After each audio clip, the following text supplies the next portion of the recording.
All right, taking a look at our brain model: cerebrum, cerebellum, longitudinal fissure, transverse fissure, lateral sulcus, central sulcus, precentral gyrus, postcentral gyrus. The primary motor cortex is located in the precentral gyrus, and the primary somatosensory cortex is located in the postcentral gyrus. Looking at the lobes, we have the frontal lobe, parietal lobe, occipital lobe, and temporal lobe. Insular lobe is seen if we take the brain apart. This is the insular lobe, okay? You can't see it because it's deep to the rest of the lobes, so you have to take the brain apart in order to see it. If we look at the brain in a sagittal plane, we see the corpus callosum, fornix, chorioid plexus, thalamus, hypothalamus, interthalamic adhesion. Right below the hypothalamus, we would find the pituitary gland hanging from the infundibulum. Unfortunately, this one fell off. And then we'd also see the pineal gland back here. The lateral ventricle is located in here, and that would spill into the third ventricle, which we can't see, and then that would spill down into the cerebral aqueduct, into the fourth ventricle, into the central canal here. Central canal. The midbrain is located here. This is the pons, and then the medulla oblongata. In the cerebellum, we see the arbor vitae, which is the white that looks like a little tree. This is the posterior side. We find the superior and inferior colliculi here. The insular lobe. This whole thing up here is the diencephalon, and then we would have the midbrain, pons, medulla oblongata. And we can see all of the cranial nerves coming off. So we have the olfactory nerve, optic nerve, into the optic chiasma, into the optic tract. And then we see oculomotor. Trochlear is way back in here. Trochlear. So trochlear is way back in there. Trigeminal, abducens, facial, vestibulocochlear, glossopharyngeal, vagus, accessory, hypoglossal. Okay. Olfactory, optic, oculomotor, trochlear is back in there, trigeminal, abducens, facial, vestibulocochlear, glossopharyngeal, vagus, accessory, hypoglossal. And then remember, we have the mammillary bodies here on the front. And that is everything you need to know on the brain. Medulla oblongata, spinal cord, conus medullaris, cauda equina, cervical enlargement, and lumbar enlargement. We can see the cervical plexus here and the phrenic nerve, brachial plexus. We have the upper, middle, and lower trunks, and then the lateral, posterior, and medial cords. Right here wrapping around, we see axillary nerve, and then musculocutaneous is this little branch here. Radial is going to pop out behind and come all the way down to the thumb side. And then we see median nerve running down in the very middle. And then we see ulnar nerve on the medial side, running down to the pinky. Intercostal nerves, subcostal nerve. Then we're into the lumbar plexus. So we have iliohypogastric, ilioinguinal, lateral femoral cutaneous, femoral, obturator, goes down into the obturator foramen and pops out. Lumbosacral trunk into the sciatic nerve, which we see pop out down here. Next to the sciatic nerve, we find the pudendal nerve. And we see that on the opposite side as well, so sciatic and pudendal. Down here, we have the obturator nerve popping through that obturator foramen, sciatic and femoral, lateral femoral cutaneous over here. Running up the medial side of the leg, we have the saphenous nerve. Down here, we have common fibular branching into deep fibular here and superficial fibular here. On this other side, we have sural, tibial, and we're seeing deep fibular again. Down on the very bottom of the foot, we have the medial plantar nerve. And that is all of the nerves on this model that you need to know. Running down the back of the leg model, we have the sciatic nerve going all the way down. It'll switch over to tibial here in the knee and continue all the way down the leg as tibial. Over here, you can see common fibular branch off. And then we can see that pop out here as deep fibular and superficial fibular. On the front, we have femoral. And that's everything on the leg model as far as nerves go. So looking at the nerves on the arm models, we have our brachial plexus here.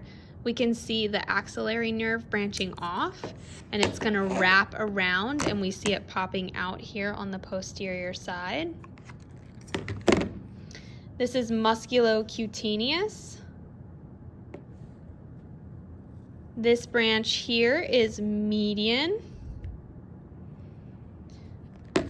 On the inside here, we have ulnar going all the way down to the pinky side. And then going down deep here and popping out over here in the elbow, we see radial.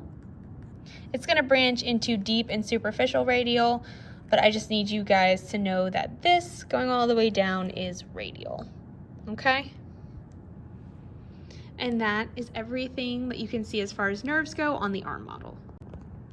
We can see a few nerves on this model that I want you guys to know. So this is the brachial plexus. We can see the trunks coming out here. So we have the upper, middle, and lower trunk. And then we have the cords here, but I won't ask you guys to identify them. Over here, coming off of the cervical plexus, we have the phrenic nerve. Remember, this nerve goes down to the diaphragm.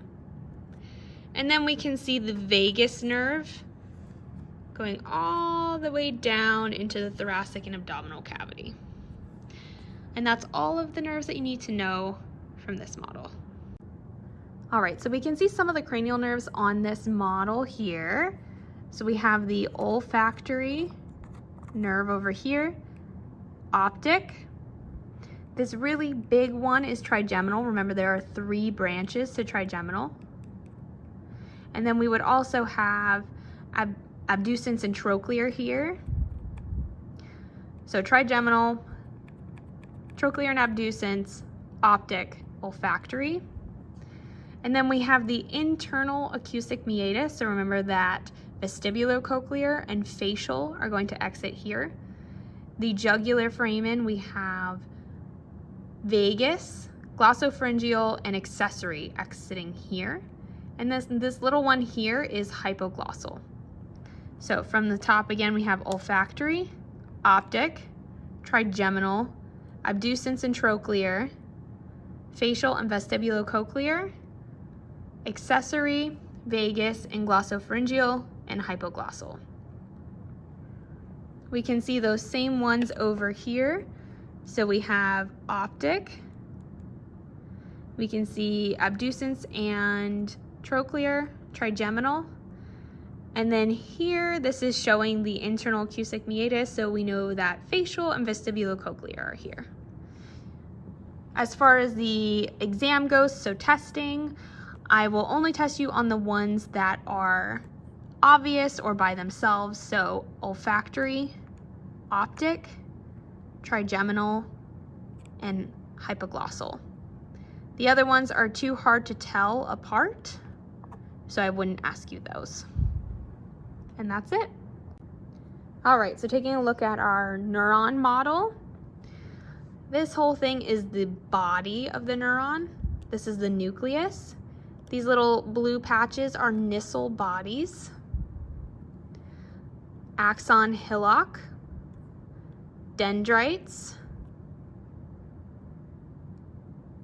The orange is showing synapses from other neurons. So this is the synaptic end bulbs here. And then it goes into the axon, which we see over here. We can see all of the myelination by Schwann cells. Here's the Schwann cell nucleus. The axon is running down the center. We can see mitochondria in here. Now remember that the gaps here are called nodes of Ranvier. The entire portion is called an internode. So we have one internode, and then we get to a node of Ranvier, and then another internode, and then a node of Ranvier. And that's everything that you need to know on this model. All right, so we have another spinal cord model. So we can see the spinal cord here. We can see the gray matter. So we have the anterior, lateral, and posterior horns. And then the white matter, we have the anterior, lateral, and posterior funiculus. And then we have the anterior median fissure and the posterior median sulcus. We can see all three meningeal layers here. So we have the dura mater. The green here is showing the arachnoid mater. Right above the arachnoid, we have the epidural space. So this area filled with blood vessels and adipose tissue is the epidural space. And then the pia mater is the deepest layer, and it is touching the spinal cord. Coming off the spinal cord, we have the roots. So let's get our bearings here. Remember that we are looking at a spinal vertebrae. So this is the body, this is the spinous process. So this is the back and this is the front, right? So this is our anterior side and this is our posterior side. So now if we look at the roots coming off, this would be our anterior or our ventral root, and this would be our posterior or our dorsal root, okay? This enlargement here is our dorsal root ganglion. And then right here is our spinal nerve. And then it's going to branch into the posterior ramus and the anterior ramus. This is the rami or ramus communicans or rami communicans, because remember the gray and the white are in here. They just don't differentiate them on this model. And the rami communicans are going to the sympathetic chain ganglia that run up and down the front here. If we look at it on this side, it just looks a little bit different. Remember, we have the posterior root, anterior root, dorsal root ganglion, spinal nerve, posterior ramus, anterior ramus, rami communicans, sympathetic chain ganglia. And that's everything you need to know on this model. This is a model of a synapse. So we can see that we are zoomed in on the synaptic end bulb. There's only a few things to see on this model. So all of these little balls are our synaptic vesicles. This is a mitochondria. You can see one here and also here. And then the blue is showing the endoplasmic reticulum. And that's it. All right, so we have a spinal cord model here. So you can see the spinal cord. You can see the different meningeal layers. We have the dura mater, arachnoid mater, and pia mater. We can see the gray matter and the white matter. So we have the anterior horn, lateral horn, and posterior horn of the gray matter. This right here is the central canal. Then we have the anterior funiculus, lateral funiculus, posterior funiculus. We have the posterior median sulcus and the anterior median fissure. Coming off of the spinal cord, we have the roots. So we have the anterior or ventral root and the posterior or dorsal root. This enlargement here is called the dorsal root ganglion or the posterior root ganglion. This portion right here is the spinal nerve. It's going to branch off into the anterior ramus and the posterior ramus.